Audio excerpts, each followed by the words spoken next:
नमस्कार दोस्तों, आपका समाचार अपना देश के क्राइम स्टोरी में स्वागत है। दोस्तों, आपने कहीं ऐसी क्राइम की कहानियां आपने सुनी होगी और आपने आपके टीवी चैनल पर जो है आप खोलते हो क्राइम की स्टोरियां देखते होंगे। लेकिन आज जो आपको मैं कहानी सुनाने जा रहा हूं, ये आपको जो है ऐसी कहानी जब आप पूरी सुनोगे तो आप खुद जो है इस कहानी को सुनने के बाद सोचोगे कि वाकई में जो तिहाड़ जेल है दिल्ली की, उस तिहाड़ जेल से ये कहानी निकली हुई है। ये कहानी आप पूरी सुनिए।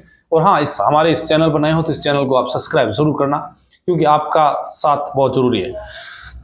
तो दोस्तों, ये कहानी है दिल्ली की तिहाड़ जेल की, जहां पर एक कैदी जिसका नाम चार्ल्स सोबराज, जिसको दिल्ली की तिहाड़ जेल में बिकनी किलर के नाम से भी जानते हैं। अभी हाल ही में एक वेब सीरीज आई है जिसका नाम है ब्लैक वारंट। और ये वेब सीरीज जो है तिहाड़ जेल के पूर्व जेलर सुनील गुप्ता की जीवन का ऊपर आधारित है। ये वेब सीरीज है और इसी वेब सीरीज में जो है चार्ल्स सोबराज का वो पूरा किरदार बताया गया है, जिस तरह से उसने जो है तिहाड़ जेल में अपना वर्चस्व रखा। उसकी जो है तिहाड़ जेल के अंदर किस तरह से उसका जो रहन सहन था, उसकी जो तिहाड़ जेल में कैसे उसकी तूती चलती थी, वो तमाम जो है बातें इस वेब सीरीज में दिखाई गई है। जेल में जब गैंगवार, जेल सुधार की बातें आती है तो यहाँ पर जो है सुनील गुप्ता का नाम आता है। सुनील गुप्ता जो तिहाड़ जेल में जेलर रहे, इन्होंने जो है बताया कि तिहाड़ जेल में जो है मुझे एक कैदी जो सोबराज, चार्ल्स सोबराज, उसका वजूद मैंने वहां पर देखा, जो तिहाड़ जेल में उस टाइम में बंद था। उसके ऊपर तिहाड़ में रहते हुए 2 मर्डर केस चल रहे थे, उसी की वो सजा काट रहा था। सबसे पहले उसने जो है तिहाड़ जेल में उस चार्ल्स सोबराज की बात करें तो उसका रूम ऐसा था कि उस रूम के अंदर उसके जूते, उसके चश्मे और उसका जो है रहने का जो अलग ही अंदाज था। वो आराम से कुर्सी लगा के उसमें जो है बैठता। उसके पास कैदी आते, उससे जो है अपने वकील का काम वो खुद चार्ल्स सोबराज उनके लिए करता। वो ऐसी उनके लिए जो है केस में उनके लिए एप्लीकेशन लिखता जो वाकई में किसी वकील से कम नहीं थी। चार्ल्स सोबराज एक ऐसा व्यक्ति जो हर किसी को अपनी बातों में फंसाकर अपना मित्र बना लेता। तिहाड़ जेल में रहते हुए उसने सबसे पहले जो है उसकी कहानी आती है, जब वो तिहाड़ जेल में आया तो एक दिन उसने कहा कि मेरा पेट दर्द हो रहा है, और वो तिहाड़ जेल से जो है अस्पताल में पहुंचता है। और अस्पताल में पहुंचने के बाद वो अस्पताल से फरार हो जाता है। वापस चार्ल्स सोबराज कुछ ही दिनों के बाद दिल्ली पुलिस उसे वापस गिरफ्तार कर लेती है और वापस उसे तिहाड़ जेल में बंद कर देती है।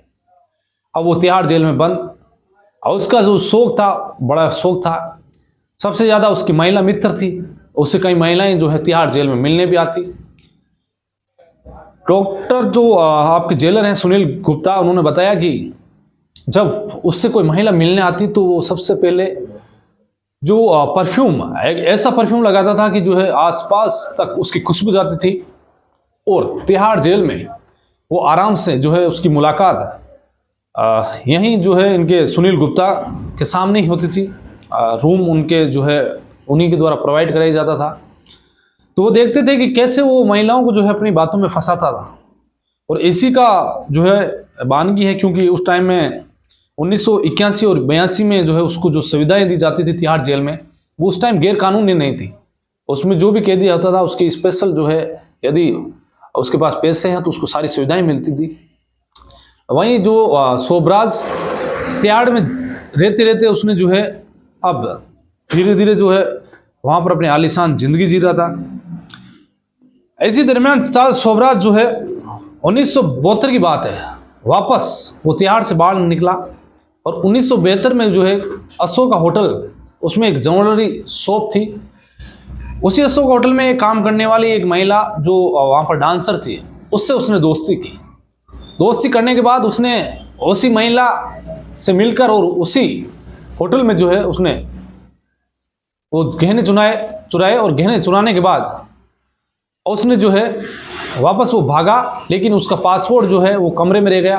और वापस चार्ल्स सोबराज जो है दिल्ली पुलिस की उसकी करतूत सामने आ गई, उसका पासपोर्ट जब्त किया और उसे वापस 1976 में उसको अरेस्ट कर लिया। 1976 में वापस उसे अरेस्ट कर वापस तिहाड़ जेल में भेज दिया।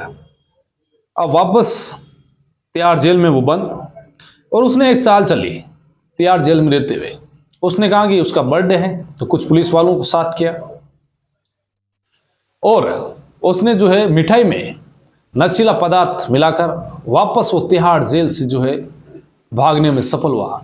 चार्ल्स शोभराज, जिसका दिमाग इतना तेज कि वो पुलिस वालों को भी नींद में सुलाकर और तिहाड़ से निकल गया। वापस पुलिस उसको जो है लगातार ढूंढ रही थी और वो वापस गोवा में चला गया। यहाँ पर गोवा में उसे जो है कहते हैं कि यहाँ पर दो महिलाएं, विदेशी महिलाओं के साथ जो उसने है उससे दोस्ती की, उन्हें नशीला पदार्थ पिलाकर उसके बाद उनके साथ कुकर्म किया और उनकी दोनों की हत्या कर दी। तो वहां से जो है उसे पुलिस ने गिरफ्तार किया और वापस उस तिहाड़ जेल लेकर आ गए। तिहाड़ जेल में वो करीब 23 साल तक रहा। उसके बाद उसे रिहा किया गया और वापस वो 2003 में तिहाड़ से निकलते ही वो नेपाल चला गया। नेपाल में उसने वापस उसका वही काम, वहीं पर उसने कुछ विदेशी जो है महिलाओं के साथ संबंध बनाए और उनकी हत्या कर दी। उसके बाद दोबारा वो पकड़ा गया, यानी कि 17 फरवरी 1997 में वापस उसको जो है नेपाल में गिरफ्तार कर और पुलिस ने उसे जेल में डाल दिया। नेपाल की जेल में वो करीब 23 साल रहा और उसे वापस जो है 23 साल तक लगातार रहने के बाद उसे रिहा किया गया। उसके बाद वो वियतनाम, उसको फ्रांस वापस रिपोर्ट किया गया भारत पुलिस ने। और ये एक शोभराज की वो कहानी जिसने कैसे तिहाड़ जेल में जो है रहकर 2 बार वो फरार हुआ, किस तरह से वो महिलाओं के साथ जो है कुकर्म करता, उसके बाद उनकी हत्या कर देता, क्योंकि वो फराटेदार इंग्लिश बोलता, अच्छा उसका रेन सेन था, उसकी जो कद क्वालिटी इतनी अच्छी थी कि हर कोई उसके जो है उसकी बातों में आकर उसके साथ हो जाता और उन्हें नहीं पता, ज़्यादातर वो महिलाओं को ही फंसाता और उनकी भी हत्या कर देता। तो आज के क्राइम की कहानी में इतना ही। फिर आपसे मुलाकात होगी किसी दूसरी कहानी के साथ, तब तक के लिए नमस्कार।